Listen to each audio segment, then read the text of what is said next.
Break के बाद आप सभी का फिर से स्वागत है।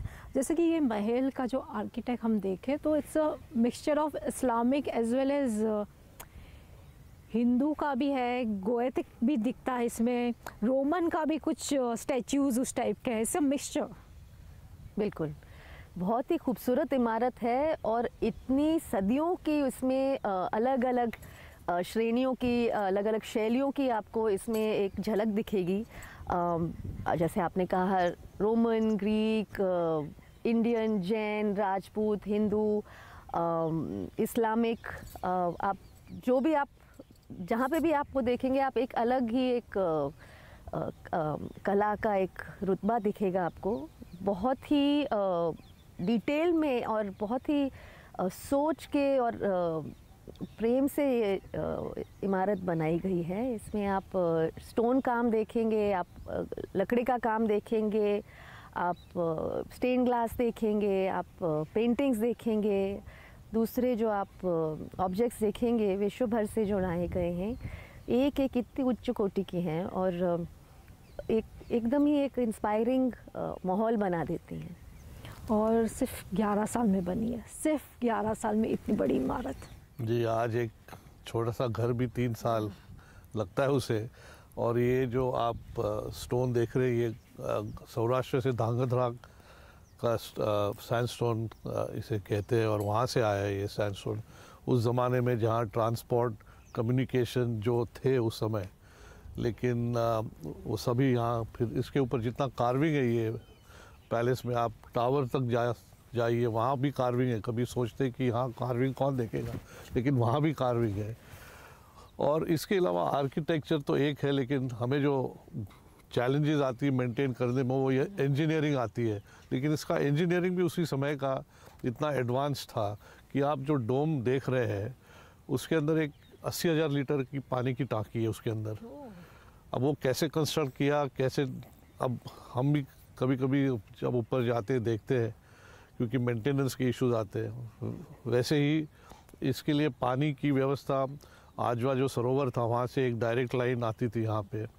इसके इलेक्ट्रिसिटी के लिए एक पावर हाउस था जो पास में यही है, उसी समय डीसी करंट हुआ करता था, तो वो था। फिर बाद में इसमें लिफ्ट भी 2-3 लिफ्ट लगाए गए।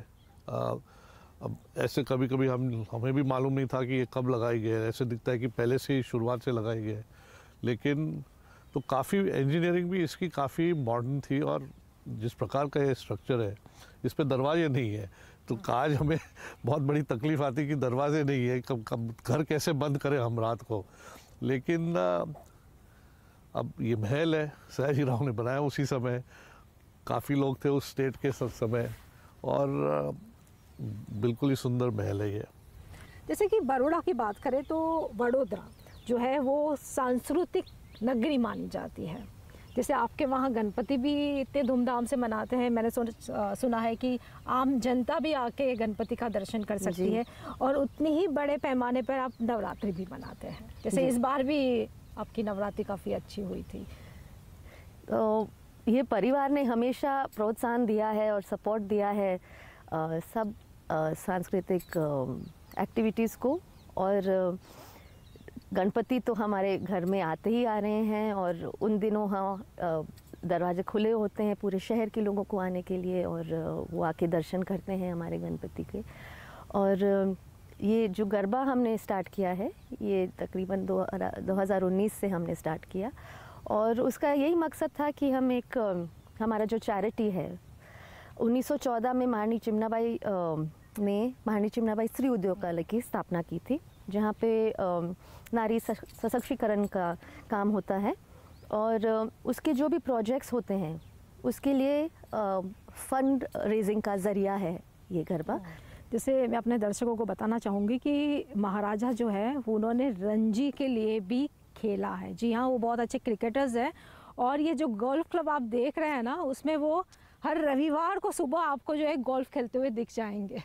सही कहा मैंने? जी हाँ, हमारे परिवार में क्रिकेट बहुत डोमिनेंट स्पॉट था, और वडोदरा ने बहुत अच्छे बड़े क्रिकेटर्स दिए। और उसी वजह से महाराजा प्रताप सिंह राव जो एक खुद स्पोर्ट्समैन थे, मेरे ग्रैंडफादर, और उनके वजह से एक बड़ौदा के पास एक क्रिकेट एसोसिएशन है जो बोर्ड ऑफ कंट्रोल के साथ जुड़ा हुआ है, और उसी वजह से इतने सारे क्रिकेटर्स को एक मौका मिलता है नेशनल इवेंट में खेलने के लिए।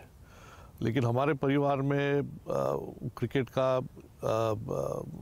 महिलाओं भी फॉलो करती थी। मेरी ग्रैंड मदर राजमाता शांता देवी, उनके साथ मैं काफ़ी टीवी में उस समय क्रिकेट मैचेस देखते थे, और वो रणजी ट्रॉफी मैचेस भी देखती थी।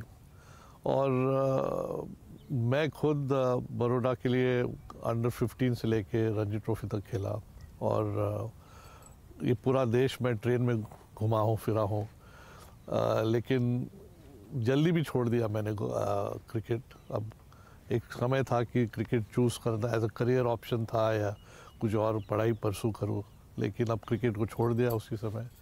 और फिर गोल्फ आया, और गोल्फ को आगे लेते लेते आज एक ये मैंने 2004 में ये गोल्फ कोर्स बनाया जो पैलेस के बिल्कुल अराउंड द पैलेस है, और सभी गोल्फ होल्स से आप एक पैलेस का दृश्य दिखता है आपको। और मुझे लगा कि एक गोल्फ कोर्स एक ऐसी चीज़ है जो सुंदर भी लगे पैलेस को, ये पैलेस को एक बढ़ावा भी दे सके और लोग भी आ सके, क्योंकि ये एक महल ऐसी चीज़ है कि हम 5 है परिवार के जो रहते हैं इसमें, लेकिन ये बनाया है कि लोग आते रहे ये पैलेस में, एक वाइब्रेंसी रहे ये पैलेस में। तो जो कुछ भी अभी एडिशंस हमने करे हैं वो इस तरह करे कि यहाँ ज़्यादा से ज़्यादा लोग ये पैलेस को अलग अलग तरीके से एंजॉय कर सके। और इस पैलेस की सबसे अच्छी बात मुझे लगता है ये पूरे भारत का एकमात्र महल ऐसा होगा जहाँ पर राजवी परिवार रहता है, उसके बावजूद भी पब्लिक के लिए खोल दिया गया। ऐसा कहीं देखा नहीं है अभी तक इंडिया में ऐसा, और ये बहुत अच्छा किया है आपने कि पब्लिक के लिए खोल दिया है। और काफ़ी सारे लोग आते, कितने लोग आते होंगे रोजाना यहाँ? यहाँ तो 2.5 से 3 लाख हर साल आ जाते, बढ़ते जा रहे लोग।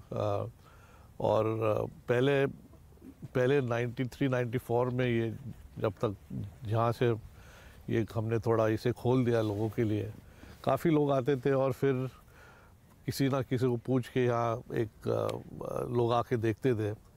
लेकिन मैं ट्रैवल करते, मैंने वो एक किताब थी लोनली प्लैनेट, उस समय हम लोग फॉलो करते थे, उसमें काफ़ी नेगेटिव रिव्यू देखे मैंने बड़ौदा के, और ख़ास करके पैलेस के कि किसी को अलाउड नहीं है, ये नहीं है। तो उसी से मुझे लगा कि ये बिल्कुल खोलना चाहिए पैलेस, ये बनाया इतना सुंदर लोग आके, तो उसी समय मैंने एक डिसीजन लिया कि इसे खोलें।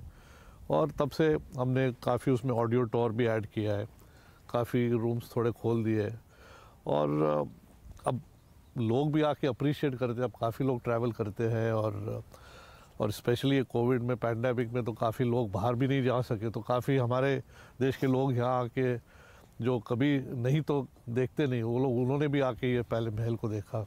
तो अच्छा लगता है कि लोगों को भी अच्छा लगता है कि हमारे देश में ऐसी कुछ चीज़ें हैं जो इतनी अच्छी बनाई गई है। आपकी बात करें तो आप वाकानेर स्टेट से आती है जी, और आपके फादर IAS थे। आपने खुद दिल्ली में अपना एजुकेशन लिया श्री राम लेडीज स्कूल से, प्लस आप खुद जर्नलिस्ट रही है। तो कैसे पॉसिबल होता है एक रॉयल फैमिली के लिए कि वो नौकरी भी करे जैसे आपने की थी जर्नलिस्ट की इंडियन एक्सप्रेस में शायद? हाँ, तो कैसे पॉसिबल हुआ ये? मेरे फादर क्योंकि खुद एक वर्किंग पर्सन थे, उनके दादाजी ने जो तब महाराणा थे वाकानेर के, उन्होंने ये पूरा हिंदुस्तान का ये इंडिपेंडेंस स्ट्रगल देखा था, और उनको मानना था कि राजी परिवारों को भी आगे बढ़ने के लिए अपने आप को बदलना होगा।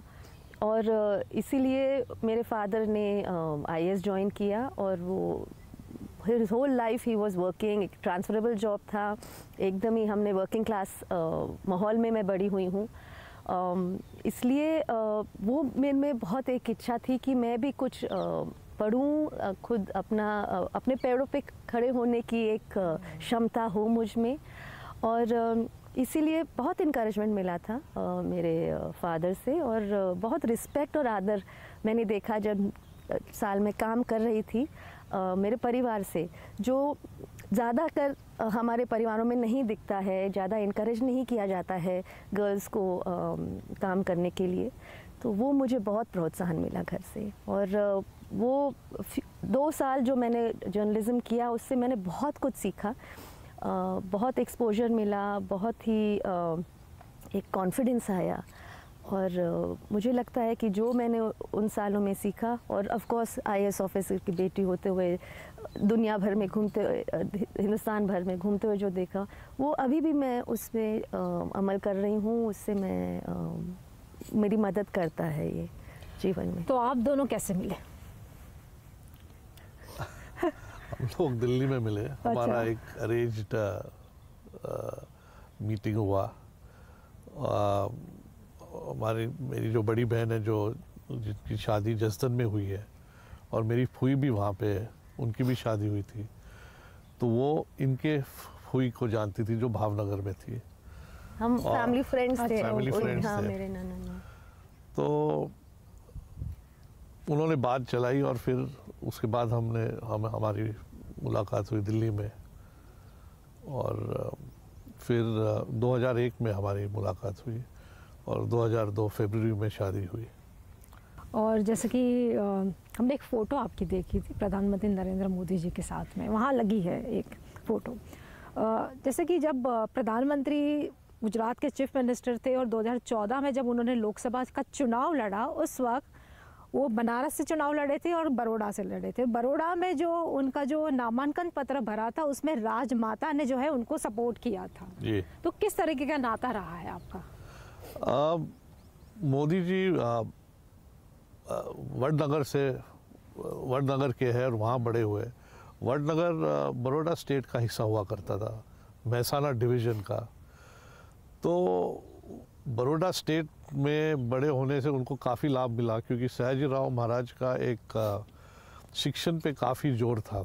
जो कुछ किया महाराजा सयाजीराव ने, क्योंकि जिस तरह से महाराजा सयाजीराव आए गादी पे, उन्हें अडॉप्ट किया गया, और उन्हें लगा कि एक एजुकेशन का महत्व, तो उनका जो कुछ एफर्ट रहा एजुकेशन पे रहा, और उसी का लाभ मोदी जी या जो कोई लोग थे उसी समय स्टेट में उन्हें मिला। मोदी जी को बहुत कुछ मालूम है सयाजीराव महाराज के बारे में। अभी कभी भी कहीं भी बात वो करते हैं राजवी परिवारों के, तो सयाजीराव महाराज उनकी बातों में आ ही जाते हैं, और ख़ास करके एजुकेशन है कि विमेंस लिबरेशन और मूवमेंट की वजह से। तो उन्हें एक जब वडोदरा से उन्होंने नक्की किया खड़े रहने के लिए, उनकी इच्छा थी कि हमारे परिवार से एक सपोर्ट मिले, क्योंकि एक शहर में एक इतना बड़ा सयाजीराव महाराज और उसके बाद प्रताप सिंह महाराज ने बहुत कुछ किया शहर के लिए। तो उन्हें हमारे परिवार से एक इच्छा थी कि एक सपोर्ट करे। बाकी जीतने ही वाले थे, काफ़ी बड़ी मार्जिन से वो जीते, लेकिन एक मैसेज भी गया कि एक बड़ौदा के परिवार से, राजमहल से भी एक कोई सपोर्ट कर रहा है, और एक चाय वाला भी सपोर्ट उसे कर रहा था, जहाँ काफ़ी समय उन्होंने यहाँ निकाला। तो उसी तरह से हमारे राजमाता जी, उनकी इच्छा थी कि राजमाता जी सपोर्ट करें। चलिए, हमसे बात करने के लिए थैंक यू, धन्यवाद। धन्यवाद।